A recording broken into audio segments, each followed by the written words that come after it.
হরে কৃষ্ণ বন্ধুরা, এই যে দেখে নাও, এটা হচ্ছে লাভ সন্দেশ। এই যে ডিজাইনটা দেখে নাও, এটা হচ্ছে লাভ সন্দেশ। ভালো লাগলে লাইকের পাশাপাশি শেয়ারটাও করে দিও, আর নতুন নতুন ভিডিও দেখার জন্য চ্যানেলটাকে সাবস্ক্রাইব করে দিও।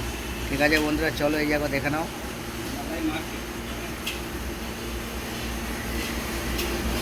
ডিজাইনটা ভালো লাগলে কমেন্টে জানিও। এটা হচ্ছে লাভ সন্দেশ। ঠিক আছে বন্ধুরা, চলো আবার দেখা হবে পরের ভিডিওতে। এই যে দেখে নাও, আর একটু দেখে নাও, লাভ সন্দেশ। ঠিক আছে বন্ধুরা, চলো ভালো লাগলে লাইকের পাশাপাশি শেয়ারটা করে দিও, আর নতুন নতুন ভিডিও দেখার জন্য চ্যানেলটাকে সাবস্ক্রাইব করে রেখে দিও। ঠিক আছে বন্ধুরা, আবার দেখা হবে পরের ভিডিওতে। এই যে দেখে নাও।